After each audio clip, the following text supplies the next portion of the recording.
Hey, what's going on? This is Andre from AniSanders.net. When the dream is big enough, the odds don't matter. It really is something that is true that I picked up on watching the interview from Eric Worre, who interviewed Les Brown. And Les Brown mentioned this as far as this point blank, something that he had heard many years ago, because it's interesting when you hear different people that have been successful as far as the odds they had to go through.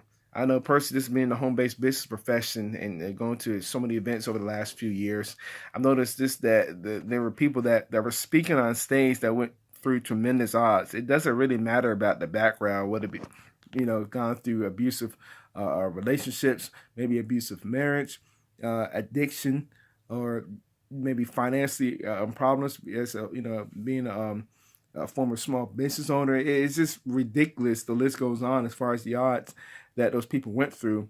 But you notice what I just said? They were speaking on stage.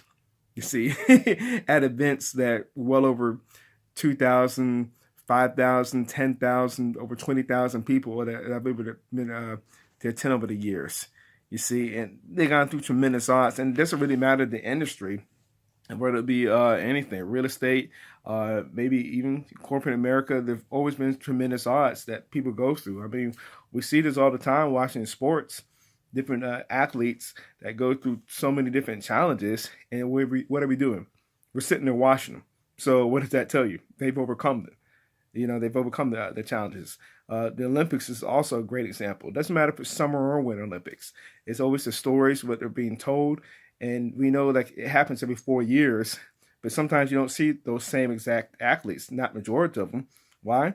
Because the ones that got there went through what? The challenges, the trials and tribulations, maybe the temporary setbacks, as Napoleon Hill called them, and they have overcome them, point blank. Maybe they found the right mentors. Maybe they started to work on the craft a little bit more so.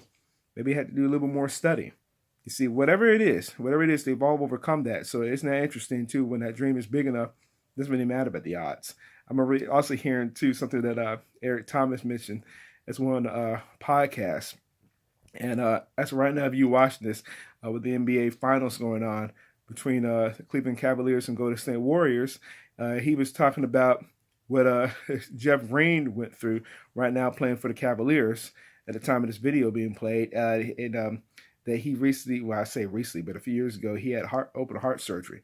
So when the Cavs had beaten Boston in Game 7, he's like, yeah, we know what LeBron was going to do, what he was talking about, what Eric Thomas was talking about. He's like, yeah, everybody knows what LeBron was going to go through, or what he was going to do as far as, doing the best he could to help his team, but it needs somebody else. And he was just really describing a Game 7. Everybody has a Game 7.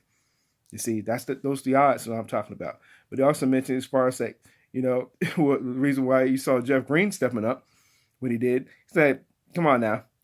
Open heart surgery versus Game 7. It's like, there's nothing to debate. It's not in any comparison.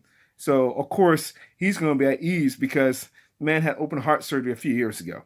So, I mean, come on now. When you overcome odds like that and you're back playing professionally, because again, like I said earlier, we're watching him play. Again, talking about overcoming odds and sticking with a dream. You see, so something I want to leave you with. And if you got value for what we shared here, I'd love to read your comments below. I'd like to see this video. That being said, I will see you in the next video.